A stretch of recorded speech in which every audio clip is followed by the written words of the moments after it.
Yo, what's up guys? Magandang umaga guys, kapwa. So guys, sa mga naghahanap ng clothing line, about clothing line guys, mayroon na tayong shop dito. Si Kapwa Moto, mayroon tayong shop dito, branch ng Kapwa Moto clothing line guys. Mayroon tayo dito sa commercial.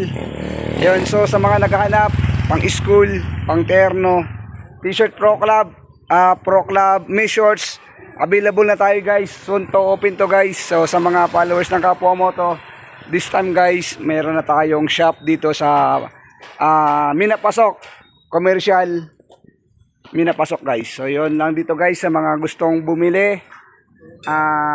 Soon to open na to guys, this coming itong May, bago magtapos ang May guys, meron na tayo. So sa mga followers ko, sa mga malayo guys, pwede na kayo punta.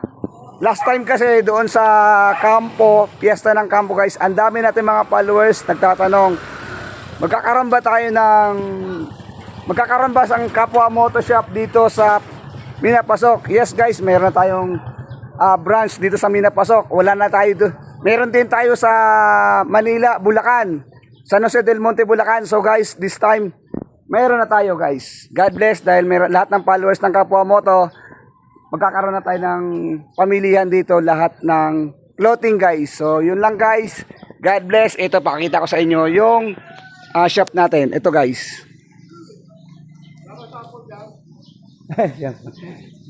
Ayan guys, ayan yung shop natin.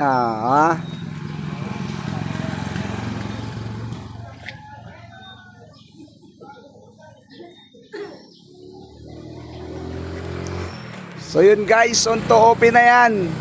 Kung manggagaling kayo ng Marcelo, ito guys, Marcelo,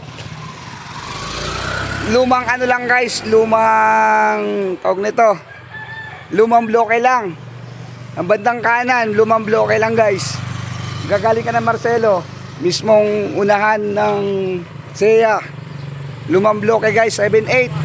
Available na tayong guys. Kung manggagaling ka naman ng Bugang Passenger Truck, ayan guys, bandang kaliwa naman, unang bloke lang, 7-8. Available na tayo guys. So sa mga nagtatanong, ang dami nagtatanong sa atin, Kapwa Moto, ng piyesta ng kampo, kung saan daw ba ang pwesto natin. So ito na guys, available na tayo. Pwede nyo dayuhin yan, pwede kayo tumingin dyan, pwede. May online din tayo guys. So with collaboration, Inday Kiat Vlog, collaboration ng Inday Kiat Vlog, dito siya makikita. Di ba guys, ganun lang kadali. Hinahanap nyo lagi, nagme-message kayo lagi kung saan yung shop natin. This time, mayroon na talaga tayo. Natuloy na. Ang tagal natin pinag-isipan to, ang tagal natin pinag-ipunan to para magkaroon tayo dito, mapagbigyan natin yung mga solid followers ng Kapwa Moto in Negros. Yun. So yo, what's up guys? Thank you.